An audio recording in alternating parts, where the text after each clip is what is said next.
Hello বন্ধুরা, এই যে আপনারা এই ভিডিওটা দেখছেন না, এটা হচ্ছে আমাদের একটা রিচুয়ালস।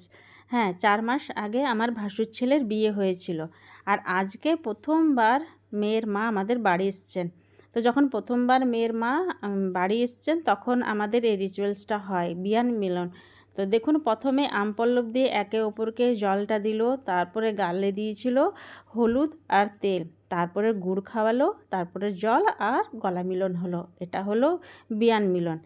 তো আপনাদের কাদের কাদের হয় অবশ্যই আপনারা কমেন্টে বলবেন। হ্যাঁ, এখানে আমি আর আমার ছোট যা নেই। আসলে আপনারা সবাই জানেন তো, আপনাদেরকে ভিডিওতে আমি বলেওছিলাম যে আমরা 4 যা হচ্ছি, কিন্তু আমিও যেতে পারলাম না।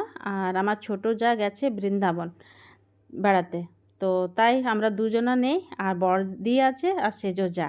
তো তারাই করছে এই বিয়ান মিলনটা। হ্যাঁ, আমি জানেন তো কেন এই ভিডিওটা, আমি তো সব কিছুই ভিডিও আপলোড করি ফেসবুকে। তো এটাও একটা আমার মেমোরি বনে থাকবে। আমি তো বিয়ের ফটো ভিডিও সব পোস্ট করেছিলাম, তো এটা করেছিলাম না, তাই আমি আজকে এটা করলাম। আর আরেকটা কারণ এটাও আছে, পরে যখন আমি 5 বছর 7 বছর পর যখন দেখব, তখন ভালো লাগবে এগুলো দেখতে যে কী কী নিয়ম হয়েছিল। কারণ একদিন না একদিন আমরাও ছেলে মেয়ের বিয়ে দেবো, তখন তো এই পালনগুলো করতেই হবে আমাদের। সেই জন্যে আমি এটা একটা মেমোরি বনেই আমার ফেসবুকে আপলোড হয়ে থাকবে। তো কাদের কাদের হয় এই বিয়ান মিলনটা আপনারা অবশ্যই জানাবেন। আর এই যে দেখছেন না, বিয়ান বলছেন যে আমি এগুলো তো কিছুই জানি না, আমাদের এগুলো হয় না, আমি কোনোদিন দেখিও না। তো সত্যি কথা, অনেক জায়গায় এই জিনিসটা হয় না, যেমন আমার বাপের বাড়িতেও এটা হয় না, কিন্তু আমার শ্বশুর বাড়িতে হয়। তো সব জিনিসটাই দেখে নিয়ে শেখা আর জানা দরকার।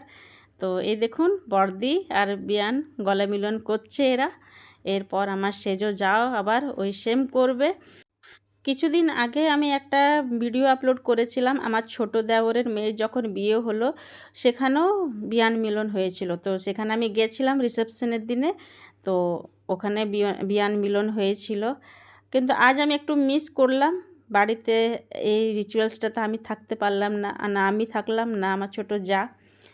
তো একটু মন খারাপ লাগছে। তাহলে এই ভিডিওটা আপনাদের কেমন লাগলো অবশ্যই কমেন্টে জানাবেন। আর কাদের কাদের এরকম বিয়ান মিলন হয় অবশ্যই কমেন্টে জানাবেন।